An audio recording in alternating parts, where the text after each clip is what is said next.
حضرت محمد مبارک صوفی کہتے ہیں، درخت کے نیچے نماز ادا کی، 2 انار توڑ کر ایک مجھے دیا، ایک خود کھایا۔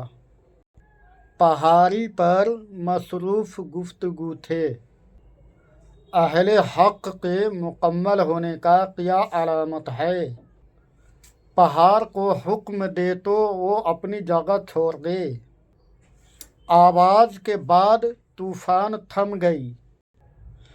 اللہ، میرے ہاتھ میں تیرے مقدس کتاب بھی ہے، میری غرقابی سے یہ بھی غرق ہو سکتی ہے۔ ناظرین، السلام علیکم ورحمۃ اللہ وبرکاتہ۔ میں محمد عبدالحکیم نقشبندی آپ کے خدمت میں حاضر۔ اللہ کے ذات سے امید ہے کہ آپ سبھی خیر و عافیت ہوں گے۔ دعا ہے کہ مولا آپ کو اور ہمیں اللہ اور اس کے رسول کے بتائی ہوئی راستے پہ عمل کرنے کی توفیق عطا فرمائے، آمین یا رب العالمین۔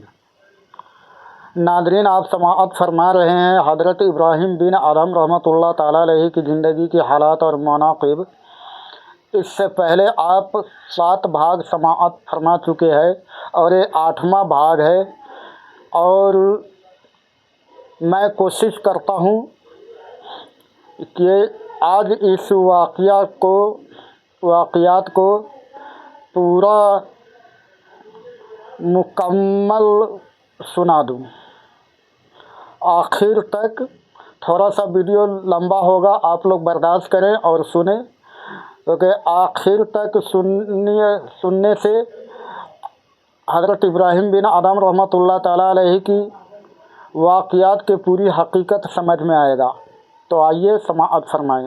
اعوذ باللہ من الشیطان الرجیم، بسم اللہ الرحمن الرحیم۔ ناظرین، جہاں میں نے کل چھوڑا تھا وہ والا لائن پڑھ کر سنا دوں، تاکہ اگر آپ ویڈیو دیکھتے ہیں سنتے ہیں تو آپ کو سمجھ میں آ جائے کہ واقعات کہیں سے کاٹ تو نہیں رہا ہوں میں۔ پھر آپ نے خواب میں دیکھا کہ کوئی یہ کہہ رہا ہے کہ تم نے محض خدا کے واسطے سے ایک مغضوب کا منہ دھویا، اس لیے اللہ نے تمہارا قلب دھو ڈالا۔ تو آپ نے یہاں تک سنا تھا، اب اس کے بعد کا واقعات سماعت فرمائیں۔ حضرت محمد مبارک صوفی کہتے ہیں کہ ایک مرتبہ میں نے آپ کے ہمراہ بیت المقدس کے سفر میں دوپہر کے وقت ایک انار کی درخت کے نیچے نماز ادا کر لی۔ اس وقت درخت میں سے ندا آئی کہ میرا پھل کھا کر عزت افزائی کی جائے، چنانچہ آپ نے 2 انار توڑ کر ایک مجھے دیا اور ایک خود کھایا، لیکن اس وقت وہ درخت بھی چھوٹا تھا اور انار بھی ترس تھے۔ مگر ہم بیت المقدس سے واپس ہوئے تو وہ بہت قداور ہو گیا تھا اور انار بھی بہت شیر تھے۔ حضرت محمد مبارک صوفی علیہ الرحمہ فرماتے ہیں کہ آپ ایک مرتبہ حضرت ابراہیم بن ادھم رحمۃ اللہ تعالیٰ علیہ کے ہمراہ بیت المقدس میں تشریف لائے، اور دوپہر کا وقت تھا اور نماز کا ٹائم ہو گیا، تو آپ کھجور کے پیڑ کے نیچے نماز ادا کرتے ہیں۔ پھر اس کھجور کے پیڑ سے آواز آتی ہے کہ آپ حضرات میرے اوپر سے، یعنی کھجور کھائے، کھجور کے پیڑ سے کھجور توڑ کر کھا لے تاکہ میری عزت افزائی ہو جائے۔ یہ کھجور کا خواہش تھا۔ پھر آپ 2 انار توڑتے ہیں، ایک خود کھاتے ہیں اور ایک محمد مبارک صوفی علیہ الرحمہ کو کھلاتے ہیں، اور آپ فرماتے ہیں کہ جس وقت میں نے کھجور توڑا تھا اس وقت کھجور کے پیڑ بھی چھوٹا تھا اور کھجور कच्चा भी था, मगर जब शाम को हम बैतुल मुक़द्दस से वापस आए तो वो खजूर का पेड़ कद्दावर हो गया था, यानी कि खजूर का पेड़ बड़ा भी हो गया था और फल भी पक गया था, और साल में 2 मरतबा फल देता था। इसी करामत की बिना पर उस दरख्त को रसानुल आबिदीन के नाम से मौसूम कर दिया गया। आप किसी बुजुर्ग से एक पहाड़ी पर मसरूफ़ गुफ्तगू थे तो उन्होंने सवाल किया कि अहले हक की मुकम्मल होने की क्या अलामत है। फरमाया कि अगर वह पहाड़ को चलने को का हुक्म दे, अगर वह पहाड़ को चलने का हुक्म दे दे तो वह अपनी जगह छोड़ दे। ये कहते ही वह पहाड़ हरकत में आ गया। तो आपने फरमाया कि मैंने तुझसे चलने को नहीं कहा था, चुनांचे वह ठहर गया। किसी बुजुर्ग के हमरा कश्ती में शरीक सफ़र थे कि अचानक शदीद तूफान आया और लोग खौफ से लरज गए। उसी वक्त गैब से नदा आई कि गर्काबी का अंदेशा न करो, क्योंकि तुम्हारे हमरा इब्राहिम बिन अदहम मौजूद है। किसी बुजुर्ग के हमरा आप किश्ती पे सफ़र कर रहे थे, बीच में कश्ती में तूफान आ जाता है, जितने भी कश्ती में लोग था सब घबरा गए। नादा गैबी आती है कि तुम लोग नहीं घबराओ, कश्ती गर्क नहीं होगा, क्योंकि तुम्हारे साथ हज़रत इब्राहिम बिन अदहम मौजूद है। इस आवाज़ के बाद तूफान थम गया और एक मर्तबा आप कश्ती पर सफ़र कर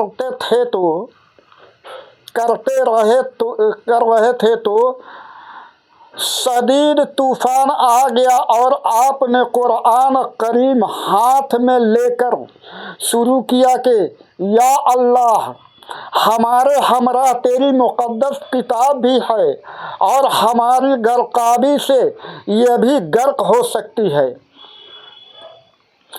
नदा आई कि ऐसा नहीं होगा।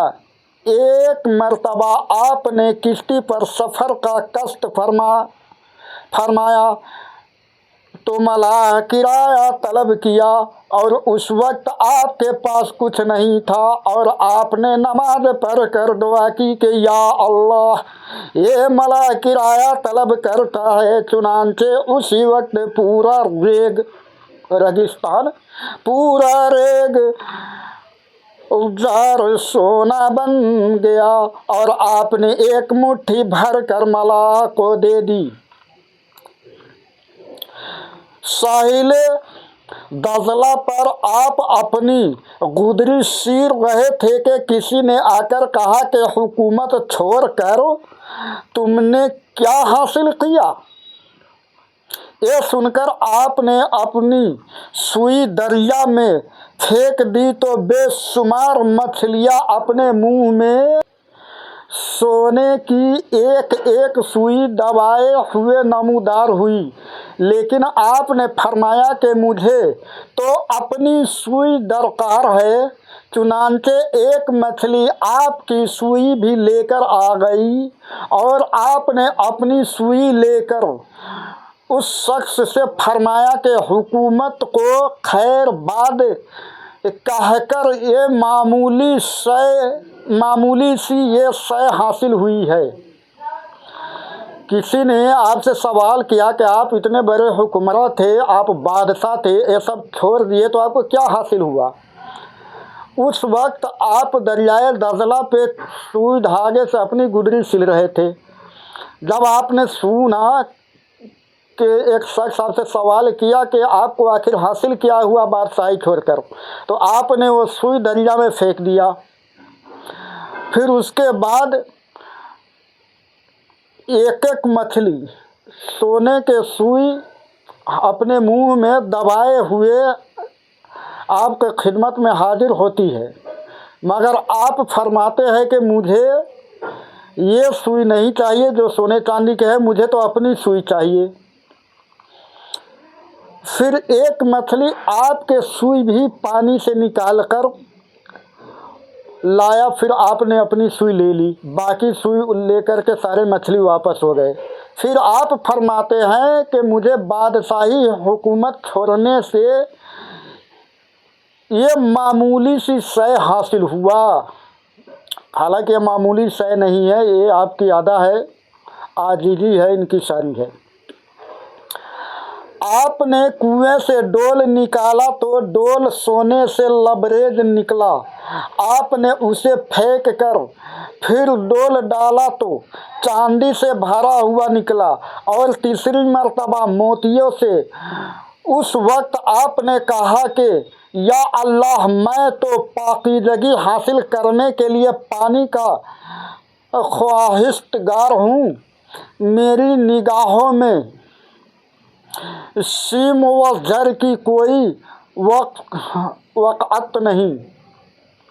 आप पानी निकालने के लिए डोल कुआं में डालते हैं, सोने चांदी से लबरेज निकलता है, फिर दोबारा डालते हैं, आप मोतियों से लबरेज डालते हैं और खींचते हैं डोल तो मोतियों से लबरेज निकलता है। फिर आप फरमाते हैं कि या अल्लाह, मुझे तो पाकीज़गी हासिल करना है, इसलिए मैं पानी का तलबगार हूँ, न कि इस दौलत का। सफ़र हज के दौरान आपके साथियों ने अर्ज़ किया कि हमारे पास खुर्द नोशी का कोई इंतज़ाम नहीं है, यानी कि ज़रूरत का सामान खरीदने के लिए कुछ नहीं है। फरमाया कि खुदा पर भरोसा करो और इस दरख्त की, आप फरमाते हैं वहाँ पे कोई दरख्त रहा होगा, उस दरख्त की जानिब देखो जो उस वक्त पूरा सोने का बन चुका था। आप फरमाते हैं कि अगर कुछ खरीदने के लिए, ज़रूरत के लिए कुछ हासिल नहीं है, कुछ नहीं है अपने पास, तो सब्र करो और उस दरख्त को देखो, इस वक्त तो पूरा सोने की बन गई है। आप कुछ बुजुर्ग के हमरा एक किला के नज़दीक एक पराव डालकर आग रोशन करने लगे तो किसी ने कहा कि इस जगह आग और पानी दोनों का इंतज़ाम है, लिहाजा अगर कहीं से जायज़ किस्म का गोश्त मिल जाए तो भून कर खाएं। आप ये फरमा कर के अल्लाह को सब कुदरत है, मशगूल नमाज हो गए। उसी वक्त कहीं से शेर के दहाड़ने की आवाज़ आई और तमाम बुजुर्गों ने कहना शुरू किया कि शेर एक गोरखर यानी कि खरगोश गोरखर को हमारी जानिब घेर कर ला रहा है। चुनांचे सबने खरगोश को पकड़कर ज़ब्ह किया और जब तक सारे लोग खाना खाते रहे वह शेर निगरानी करता रहा। आपके इंतकाल के बाद पूरे आलम ने ये नदा सुनी कि आज दुनिया का अमन फौत हो गया। उसके बाद आपके इंतकाल की इत्तला मिली, लेकिन आपकी गुमशुदगी की वजह से न तो मालूम हो सका कि आपका मज़ार कहाँ है और न ये पता चला कि इंतकाल किस जगह हुआ।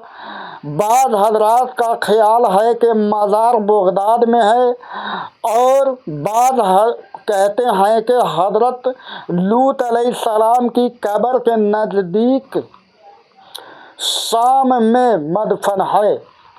इन्ना लिल्लाहि व इन्ना इलैहि राजिऊन। नाज़रीन, अस्सलामु अलैकुम व रहमतुल्लाहि व बरकातुहू। अब कल से किसी नए टॉपिक के साथ मैं बुजुर्गान दीन की वाक़ियात सुनाऊंगा और ये इस किताब के अंदर इतना ही था जो कि आखिर तक मैंने आपको सुना दिया। दुआ है कि मौला ताला इसे कबूल फरमाए। हमसे जो भी पढ़ने में गलतियाँ हुई है मौला तो अपने हबीब के सदक़े उसे माफ़ फरमा, और जो नाज़रीन सुनते हैं मौला उनके घरों में बरकत नाजिल फरमा, और उनकी कमाई में दिन दुगुनी रात चौगुनी तरक्की अता फरमा। नाज़रीन, अगर वीडियो अच्छा लगा तो वीडियोस को शेयर करें और MD हकीम नक्शबंदी चैनल को सब्सक्राइब करें। अस्सलामु अलैकुम वरहमतुल्लाहि वबरकातुहू।